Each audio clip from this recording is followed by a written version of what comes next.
Francia también estuvo muy metida en todo este saco porque tenía su propio interés. ¿Está Francia haciendo algo parecido ahora con la industria armamentística? Es decir, igual que a nosotros, cuando dijimos, bueno, vamos a hacer un túnel que pase gas. Y dijo Francia, no, no gas, no.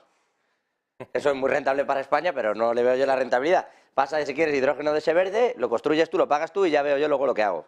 Teniendo las centrales nucleares como las tiene al borde de los Pirineos, que esa es otra cosa que habría que hablar.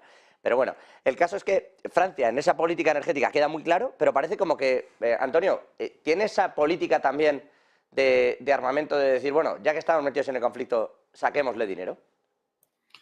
Vamos a ver, todo el mundo lo sabe, es decir, las locomotoras de la Unión Europea son Alemania y Francia. En época de José María Aznar y de Blair intentaron hacer una pinza junto con Polonia, pues para que otros actores, aparte de Francia y Alemania, pues tuvieran más protagonismo y más capacidad de decisión, o se escuchara más su voz dentro de la Unión Europea. Pasada la guerra de Irak, obviamente todo eso salta por los aires y poco a poco todo vuelve a su ser, ¿no? Pero se insiste reiteradamente, recurrentemente, se insiste en esa idea de la autonomía estratégica, ¿no? Sobre todo a principios de este siglo, se empieza a retomar ese tema de la autonomía estratégica, pero ya digo, una vez que pasa la guerra de Irak, ese tema entra en crisis al llegar a la época de la guerra de Libia, ¿no? Al llegar a ese 2011, en ese entorno 2011-2014, la idea de la autonomía estratégica, es decir, de que Europa sea independiente de Estados Unidos, sea realmente autónoma de Estados Unidos y tenga una propia industria de defensa, pues bueno, pues se intenta seguir con esa idea, pero parece que al final la guerra de Ucrania lo que nos ha hecho es que es muy curioso, porque si cogemos la lista de los Leopard que tenemos a día de hoy distribuidos por toda Europa, cualquiera lo puede hacer ahora mismo en Internet en casa, nosotros, por ejemplo, que somos de los que más tenemos 320, una cosa así. Y resulta que Ucrania, recolectando de aquí y de allí, se va a hacer en una semana se ha hecho con el compromiso de tener como 360. Es decir, que va a vaciar los stocks de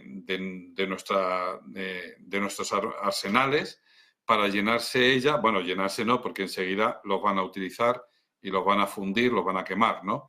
Pero la cuestión es esa, que nosotros pretendíamos, sobre todo Francia, que decías tú, quería tener una autonomía estratégica, la Unión Europea quiere tener una autonomía estratégica, pero claro, si tenemos esta situación aquí cerca y Estados Unidos nos va a suplir con su armamento todo lo que vayamos gastando y vayamos enviando a Ucrania, pues fenomenal para Estados Unidos y muy mal para nuestra autonomía estratégica. Esto que decías antes de von der Leyen y tal, bueno, es que hay que tener en cuenta que todos estamos jugando al mismo juego, al parchís, pongamos por caso, pero Rusia juega con unas reglas y la Unión Europea juega con otras reglas totalmente distintas, porque tenemos mentalidades completamente distintas. Es obvio que Putin lo que quiere es una política mucho más realista, es decir, quiero conseguir mis objetivos y lo voy a hacer de esta manera, ¿no? En vez de utilizar la diplomacia o las Naciones Unidas, él dice, eso se ha demostrado que es totalmente inútil, son instrumentos totalmente inútiles, las Naciones Unidas, pues entonces vamos a hacer esto, que es invadir, tomar esta parte y tal. Y la Unión Europea no va con esa mentalidad realista, sino que va con una mentalidad todavía idealista y se piensa que con sanciones y con amenazas, pues Putin va a reconocer que se ha equivocado y se va a volver a casa. La realidad es que eso no va a pasar. La realidad no es, bueno, pues venga, pues nos hemos equivocado, volvemos a casa y aquí no pasa nada. Y es que, no sé si me estoy adelantando a vuestras preguntas, a tus preguntas, pero la cuestión es esta, que el final de esta guerra no será un, venga, va, pues cada uno a su casa, sino que tendrá que haber consecuencias. Yo no hago más que pensar en esto, en cómo será el día de mañana, el día después de ese final de la guerra, porque habrá que ser realistas Y obviamente nos tenemos que poner ese escenario y dependiendo en qué escenario nos pongamos, así veremos por dónde va a ir la guerra. Me explico. Sí, sí. Bueno, o me cortas o me explico, una de dos. Las dos cosas, Antonio. Pero Ucrania no son los Sudetes. Claro, No. claro, exactamente, exactamente. La cuestión es que ya ha pasado mucho tiempo y precisamente la Unión Europea ha tomado nota de esa política de appeasement de los años 30 y entonces por eso ha querido dar la cara y en su mentalidad, ojo, en su mentalidad, dicen, pues con estas sanciones vamos a hacerle mucho daño a Rusia.